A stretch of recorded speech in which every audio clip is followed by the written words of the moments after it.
Para malabo yata yung mata ko. Hello mga kasari, hello mga sisi ko, magandang araw sa inyong lahat. Kumusta? Kumusta ang benta ng ating sari-sari store? Okay, so for today's vlog, ayan, pag-usapan natin kung paano ba at ano ang diskarte, ano ang tips, kung paano palakihin ang benta ng ating sari-sari store, lalong-lalo na sa panahon ngayon na sobrang mahal ng bilihin, krisis, daming kakompetensya, tapos sa sitwasyon ko, daming kakompetensya, di ba? Ano nga ba yung diskarte natin ngayon? Kung paano padamihin ang benta at palakihin ang kita, mga sisi ko.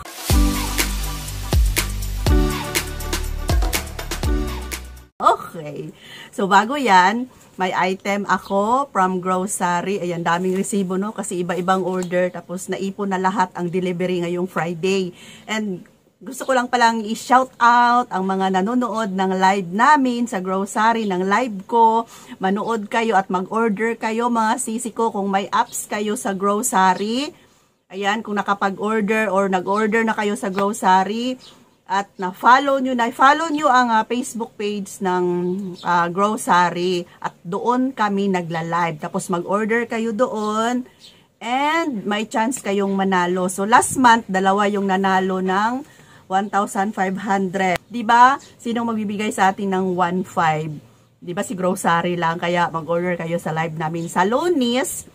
Mag-live ako 2 PM. Ayan, mag-order kayo mga kasari. Punta kayo sa page ng grocery. Mag-order kayo ng 3,500 lang. Maglista na kayo ngayon pa lang. Sa live ko, may isang manalo ng 500. Ayan, abangan nyo. So, 11 lives ang magaganap. Iba-iba lang schedule. At 11 din ang manalo ng tigpa 500. So, 500 nga lang, masaya na tayo, 'di ba? Sa 1,500 pa kaya. So dalawa yung nanalo sa February, tapos ngayong March 11 ang manalo, 'di ba? So ayan mga sisi ko. Bago tayo magtapos mamaya ay kunting ikot-ikot lang sa aming tindahan para mapakita ko sa inyo kung syempre ang ano natin ngayon, ang vlog natin ngayon ay kung paano padamihin ang benta, palakihin ang benta ng ating sari-sari store. So, bago ako magtapos mamaya, kunting pasilip lang sa aming tindahan kung bebenta pa talaga ako ng malaki. Okay, sa mga sisi ko, shout out ko muna si Noylot TV. Ayan, bago pa lang siya nag-vlog. May sari-sari store din siya. Ayan, shout out. Follow natin yung kanyang YouTube channel, Noylot TV. Shout out ko rin ang aking BFF AG Kimpo Vlogs. Galing ako sa kanyang channel kanina, nanood ako kaya nakapag-isip ako ng mag-vlog ng ganito. Kasi, yun na nga, tama po yung aking BFF. Kung ano yung sinabi niya, tumpak po kung paano palakihin ang benta ng ating sari-sari store. Hello BFF AG Kimpo Vlog. Yan, nawala tuloy ako kasi may nagpa-Gcash at ginamit ko yung cellphone ko. So yun na nga mga sisi ko, kailangan kompleto pa din yung ating tindahan, maraming laman, huwag magpaubos, tulad ng ginagawa ko ngayon. Kung may kulang man dito sa aking tindahan, mga kape, basta't mga fast moving item ay hindi talaga ako nagpapaubos. So maswerte lang ako, maswerte ang mga kasari natin na may grocery na sa lugar nila. So ito yung lagi kong binabanggit sa aking vlog kasi nga malaking tulong talaga si grocery sa akin. Hindi katulad noon na siguro isang linggo maubusan ako ng kape. Kasi nga schedule yung aking pag-grocery mga kasari. Hindi ako laging umaalis kasi nga gasto sa pamasahe. Tapos napapagod ako, daming tao sa grocery, mahaba ang pila and kape lang yung ipipila ko doon. So iniipon ko na lang yung aking bibilhin kung medyo ano na siya, madami na siya, saka ako aalis. So ngayon, may grocery na, kung may mga kulang man, laking tulong talaga like mga kape, dilata, noodles, may stock si grocery na mga ganyan. Lahat ng mga fast moving items sa ating tindahan ay meron si grocery. So, nag-order na lang ako palagi. Kung napansin niyo, halos lagi akong nag-unboxing, MWF akong nagpapadeliver kasi nga worth 500 ay ihahatid na no charge, walang charge, no delivery fee mga kasari, libreng-libre po. Basta't minimum lang po tayo ng 500. O saan ka pa makahanap ng ganyan? Ayan, so nasa 5 tayo ng kape siguro. 500 na yan, ihahatid na yan nila ng walang delivery charge mga kasari. So yan yung ginagawa ko. Hindi ako nagpapaubos ng item para madagdagan yung benta ko. Kasi nga sa panahon ngayon, daming kakompetensya. Para bang kung may customer tayo, parang ayaw kong magsabi ng wala na, naubos na. Gusto ko pag may bibili, may ibibigay ako. Kasi nga sayang pa yung kikitain or benta sana natin, di ba? Kung wala, mahubusan tayo ng stock. Yan yung isa sa panahon ngayon na dapat kompleto talaga ang iyong tindahan.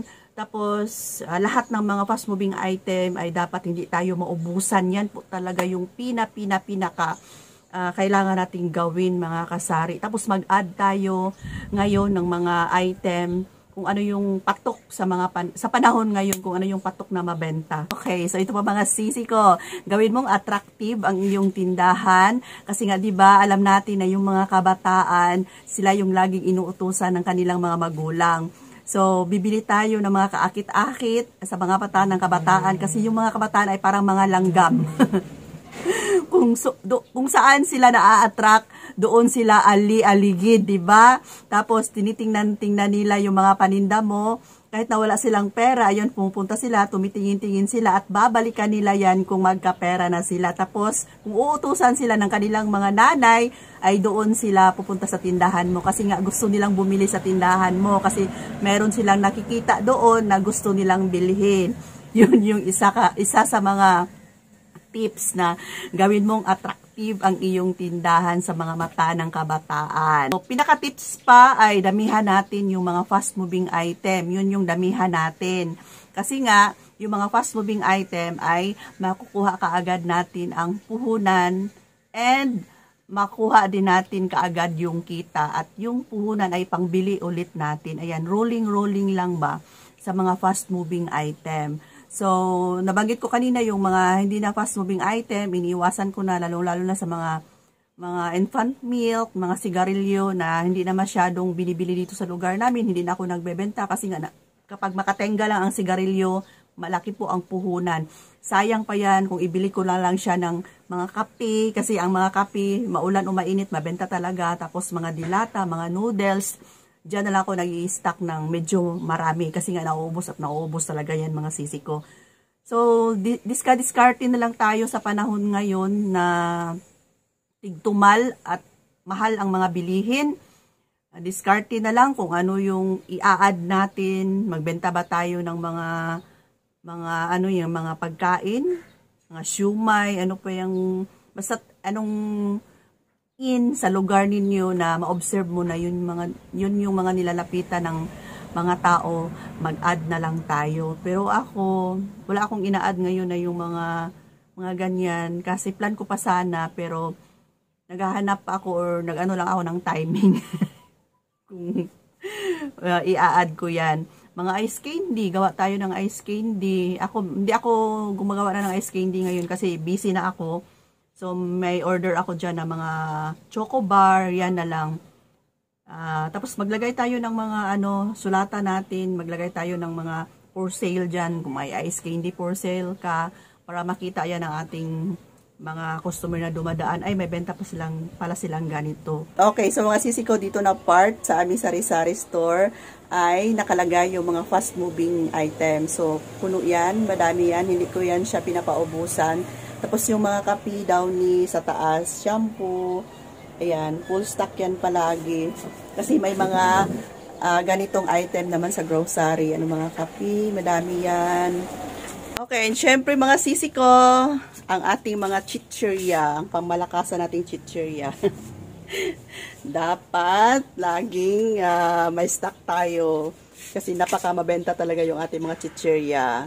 Ayan, so yung ibang chichirya ko ay medyo kulang na, pero order ulit tayo sa grocery para puno na naman. Anytime naman si grocery. Tapos itlog, ayun, ito yung sinasabi kong itlog.